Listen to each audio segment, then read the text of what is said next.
Hey guys, so for this video, I'm going to be talking about the new best ways to actually improve at Fortnite fast. The last time I made a video like this was almost a year ago when I basically covered the best ways to improve your aim, building, edits, and game sense. In Chapter 2 Season 2, however, most of you guys know how to do that. You know how to improve your mechanics, and you already know all the best creative maps to work on them. Your problem is you don't know how to improve your overall gameplay in order to perform better in Arena and Cash Cups. That's why today, I'll be talking about the most popular practice method amongst top tier pros that are all relatively brand new. Before we start though, I want to announce I'm teaming up with Advanced Club for a huge giveaway to celebrate 600,000 subscribers. There will be 5 winners total, all who get new Razer mice, as well as one grand prize winner who will win FaZe Mongraal's keyboard. All you have to do to enter is click the top link in the description and make sure you check out Advanced Club's YouTube channel ASAP. Anyways, with all of that being said, let's get right on into the video.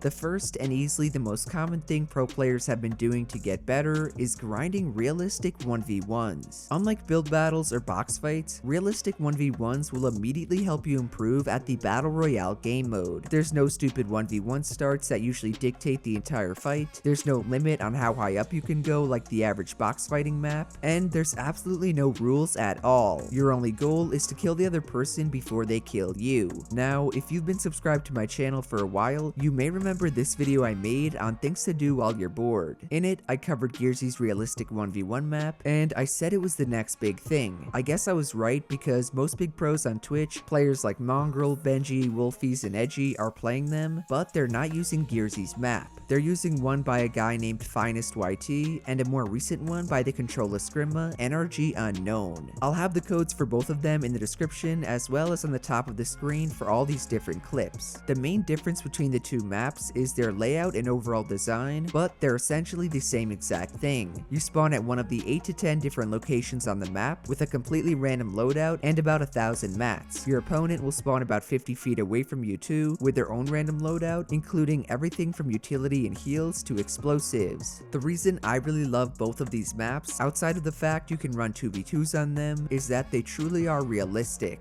I've always felt like most of the more popular ways to practice in the past weren't actually that good. For example, when box fights were the talk of the town, they slowly devolved into really bad practice. All anyone would do is sit behind peanut butter edits all game, and you ended up wasting a ton of valuable time doing nothing. With realistic 1v1s on the other hand, you're literally playing out situations you'll get into in actual matches. That could be a build fight, a box fight, an aim duel, a battle of mind games, it could be anything, and that's what makes realistic 1v1s so insanely helpful. Last thing I wanted to mention that's not specific to just realistic 1v1s is who you should practice with. Please, if you can, make sure the other player you're playing against is actually good. Way too many players will only hit up their close friends who a lot of the time are not near their skill level. They'll then absolutely destroy them and not learn a thing or improve at all while doing it. My advice is to either go onto my Discord server, link in the description, and find some sweaty players there, or go to social media and link up with similar minded players. The better the people you face are, the faster you will improve. Oh, and before I forget, you could also go on Twitch and wager streamers that are hosting realistic 1v1s for money. I've noticed that's slowly becoming the next big trend, kinda like how it was for box fights a few months ago. Remember though, you do not need to pay money to get good practice. Moving on, another amazing way to improve at Fortnite is to play the new creative Zone Wars game mode. But Jarian, Zone Wars has been a thing forever. Yes, that's true, little Timmy, but what I'm talking about is the creative Zone Wars option that was only added this season. To access it, queue up for creative like you normally would, and then instead of walking towards your normal world, turn around and run towards the back of the creative hub. There is where you will find 5 different game modes Epic has permanently added. They include a fashion show, 2v2 box fights, and tropical Zone Wars. Just walk up to the one you want to play and interact with it, and you'll immediately be put into a live queue. After playing it a few times, it's pretty much exactly like every other Zone Wars you've ever played. You start at the back of the map with a completely random loadout, and your goal is to stay alive while rotating as the storm rolls in. This game mode will help you work on everything from your tunneling to your aim to even your in-game awareness. There were so many times in my first few games online where I'd accidentally fall to my death, all because I was completely oblivious to how many mats I had. What I realized is that when I free build in creative alone, I totally forget to look at my mat count because it's unlimited. This This causes me to do the same thing in real games, and as I'll talk about in a minute, has been a huge fault in my own personal practice routine. Back to the topic of Tropical Zone Wars though, and there's a total of 5 different rounds in each game. Each round you get a certain amount of points based on how many players you eliminate, as well as how long you last, and the player with the most points after all 5 rounds wins. Finally, the current map as of the time I'm making this video is a tropical one by the map making legend DonnySC. I believe Epic is actually rotating new maps in and out because a few weeks ago there was a winter one instead. Regardless, Creative Zone Wars is by far the quickest and most optimal practice you can get in Season 2. Why is that? Well, in my opinion, it comes down to how much of an improvement it is compared to most people's practice methods, including my own. Arguably the biggest hurdle most of us face is transferring our creative skills into real games. We all know how to build and edit fast, we know how to establish piece control, we just aren't able to apply them against good players. Luckily for all of us struggling, this problem can be easily fixed by practicing a lot. No matter how insane your mechanics are, you will undoubtedly struggle in real matches if all you do is play creative. This is because you're playing by yourself or with a friend, aka you're practicing in what's called a no stress environment. By the way, that's not to say practicing alone is a bad thing, because you should always take time to free build in creative, especially when learning new techniques. You just need to remember to take the next step in improving your play, which is practicing in a low stress environment. That's what Zone Wars is, and why I love that you can play it whenever you want now. So if you're someone who goes directly from a no stress environment like creative to a high stress environment like arena and cash cups, make sure you meet yourself in the middle and practice in a low stress environment too, like DonnySC Zone Wars. And since we're on the topic of different creative game modes, I'll answer the question I know you're all gonna ask: is Skyfall 2v2 box fights actually worth playing? To me, I'm gonna have to say no. This video is all about how to actually improve and get better fast. That does not mean you won't improve by playing the 2v2 box fight mode, it just means you won't improve as quickly. Reason being is it's really not your average box fight game mode. Everyone starts out pretty close together, and after 45 seconds of box fighting, the whole entire map gets reset into a smaller one. You're also given a new loadout, the same as everyone else's, and are given another 45 seconds to box fight before the same process repeats. Just saying that out loud to myself right now, I'm gonna be honest, it is a pretty cool game mode and idea. I just think it takes way too long for all the rounds to play out, and as I explained before, I'm not a fan of any sort of dedicated box fight modes that are not realistic 1v1s. So play it if you want, it is fun and you will get better by playing it. I just personally wouldn't put too much time into it myself. Second to last way I advise improving at the game is playing in scrims. Have you ever wondered why you see the same top performers in every single FNCS tournament? Guys like Zate, Saf, Andalex, Aqua, Chap, and Epic Whale, they always place top 5. How they do it is by grinding scrims every single day. It doesn't matter if there's no upcoming tournament or if they had a bad week, they are always trying to scrim. Before I go too in depth, I think it is important to note pro scrims are much different than the scrims you guys will play in. Pro scrims, there's no zone rules of any sort, and they play it out like a real custom lobby. On top of that, these pro discords only let in the best players from each region and will kick anyone who makes stupid pushes. You guys at home should not be practicing this way. Your goal is simply to make the FNCS finals and qualify for the second rounds of the new cash cups. Most pro players know they can do that stuff, which is why they plan ahead for the finals. Now, the best scrim discords I've found for non-pros are called open scrims. Check out their Twitter if you want to join, and then different subscriber scrims from streamers like Tifu, Arab, and Chap. All of them, especially open scrims, run daily and are always looking for more players to join. Make sure if you do join any of them though, that you really pay attention to the rules, as most of them have very strict mandates. Either you can't kill anyone until a certain zone, or you can't land in specific spots. Whatever it is, you have to know the rules and abide by them. So for all of you guys looking to make a name for yourselves in competitive, you're gonna need to start scrimming in order to do that.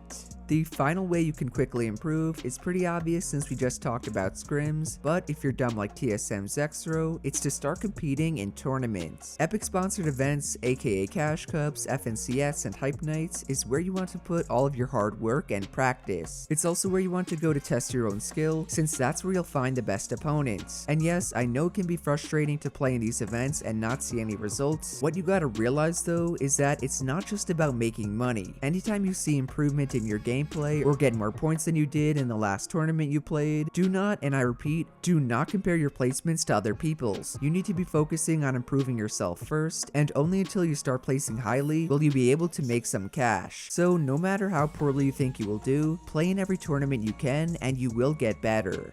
Overall guys, that's the fastest way to improve at Fortnite in Chapter 2 Season 2. To recap, you want to play realistic 1v1s to work on your mechanics and fighting, zone wars to improve on your awareness and general gameplay, scrims to get better game sense and decision making, and tournaments to get to the next level. So if you enjoyed the video or you learned something new, do be sure to drop a like, subscribe to the channel, and to turn on post notifications. Shout out to everyone using code Jerian. You guys have been insane recently and I want to give back, so remember to check the first link in the description for my huge giveaway. Otherwise, that's it from me, and I will see you guys in the next one. Later.